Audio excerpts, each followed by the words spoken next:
पूजा के सभे कोइल तो यारी आवत बाड़ी माई हंस के सवारी।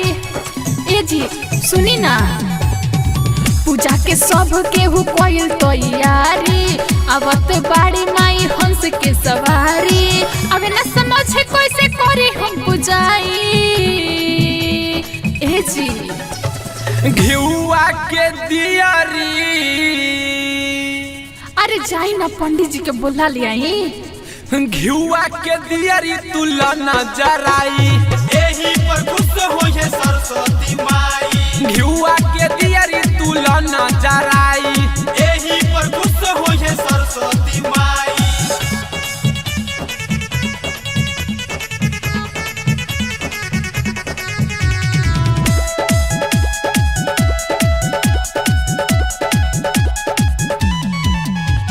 काम नहीं करतावे हमरो ई मती, कहवा धराइल बाटे धूप अगरबत्ती। हाँ हाँ काम नहीं करतावे हमरो ई मती, कहवा धराइल बाटे धूप अगरबत्ती। और ज्ञान के देवी हई मैया, ध्यान लगा लो पूजा पाठ में, जिंदगी सबर जाई। सुनाए धनिया मथवा झुका लो तनी जाई के। पंडित बोलाई रौरा पूजा करवाई। अरे जाई ना जल्दी। घिउआ के दियारी,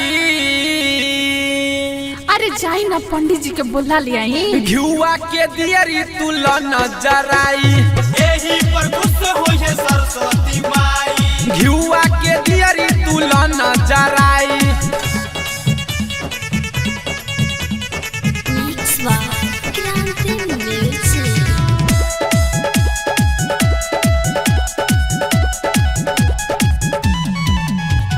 आरती करेला नहीं मिलत आवे थाली, रउआ तो हरदम रहेला हाली हाली।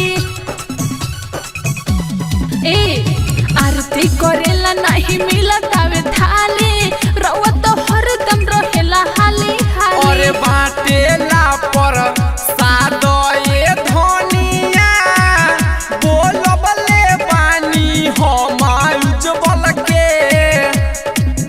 और छेदा लाल राधा के गाना, दोनों बजाई पूरा पंडाल में। हो जदी भूल मैया जई है खिसियाई। अरे बुझाई लो का बुझाई हो घिउआ के दियारी। अरे जाई ना पंडित जी के बोला लियाई। घिउआ के दियारी तुला न जराई, एही